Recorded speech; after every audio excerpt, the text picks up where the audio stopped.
Jangan pernah mencaci maki atau mengutuk keburukan yang sedang terjadi dalam kehidupan kita. Episode susah, tidak enak dalam kehidupan kita, itu adalah cara Allah untuk mengajarkan kita tetap rendah hati ketika Allah titipkan sedikit karunia dan fadlnya buat kita. Nah, kenapa orang-orang hari ini kok tinggi hati? Kenapa orang-orang hari ini kok suka semena-mena? Karena nggak pernah susah atau lupa ingat waktu susah. Kalau ngelihat orang yang lebih susah, kita akan ngerasakan it was me. Nah, kalau kita tak pernah susah, tahu-tahu instan aja semua didapat dengan mudah, nah episode itu akan membuat hati kita jadi keras.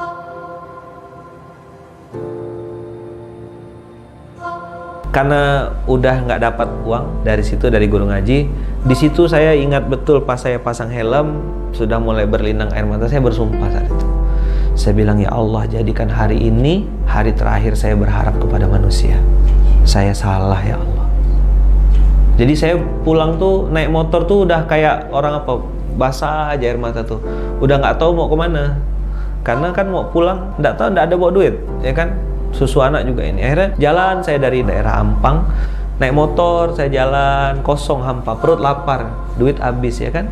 Begitu udah sampai, Allah kasih ilham. Nah, kamu ke masjid aja. Bayangin ya, dari jam 8, jam 9, jam 10 tuh muter-muter nggak jelas. Sampai akhirnya saya putuskan untuk ke masjid.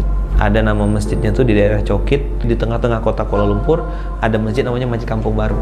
Saya putuskan sholat zuhur di situ. Di situ perang batin lah. Ada kesal, ada marah, ada apa. Tapi saya waktu itu banting ke dosa-dosa, banting ke aib-aib saya, banting ke ini. Nah, di situ saya mulai peluk tas saya. Singkat cerita, sholat zuhur di Malaysia itu jam 1:15. Jadi saya nunggu panjang, itikaf sambil lapar gitu ya. Saya noleh kiri kanan, ada nggak yang ngasih makan? Nggak ada. Tidur, tapi tidur ayam gitu kata orang ya, sambil peluk tas itu.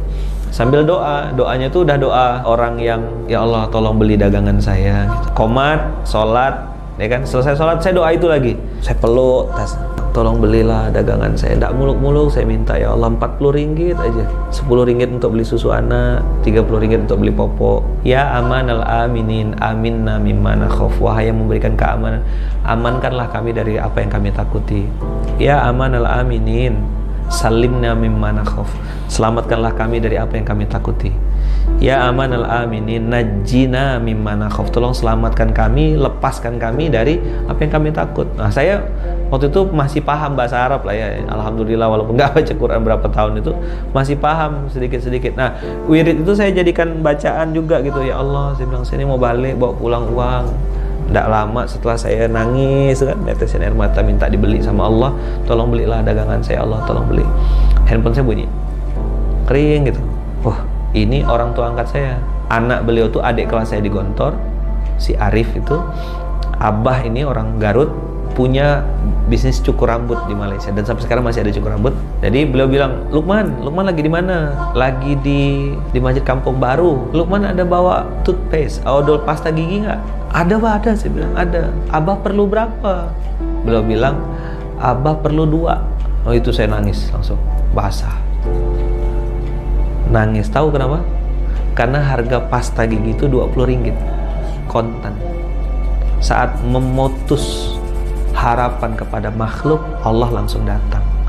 Ketika dipuji-puji, antum bangga, banyak yang nge-like, antum semangat bikin konten. Ketika banyak yang jempolnya ke bawah, antum berhenti bikin konten. Berarti bukan untuk Allah, untuk manusia. Berarti inna sholati wa nusuki wa mahyaya li like manusia gitu, li like Facebook, li like follower. Sambil ngelap air mata, saya langsung bergegas bawa pasta giginya, datang ke Abah. Nah, jarak dari Masjid Kampung Baru ke tempat Abah itu paling 2 menit lah naik motor. Datang sampai langsung serahkan pasta giginya, Abah langsung kasih uang. Saya masih ingat sampai sekarang, 40 ringgit itu merah. Begitu duduk, kan antum udah bayangin, belum makan dari pagi. Zuhur di Malaysia itu jam 2, jam 1 lewat, jam setengah 2, setengah 3 gitulah. Abah belikan saya burger, ya 2 ringgit 50 sen. Makanan murah kalau di Malaysia itu. Nah, begitu Abah kasih saya burger, saya mau makan, saya letak lagi.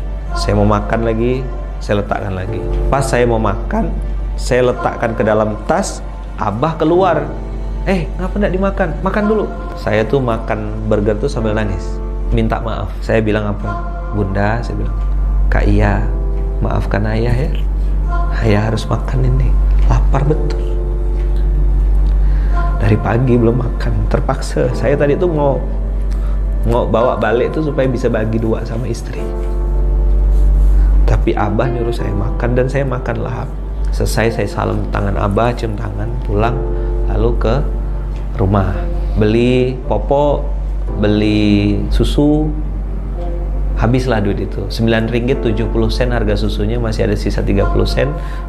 30 ringgit itu harga popoknya. Dan saya pulang tuh dalam kondisi hujan yang sangat lebat. Nah, di Malaysia tuh orang pakai mobil laju-laju, kenceng.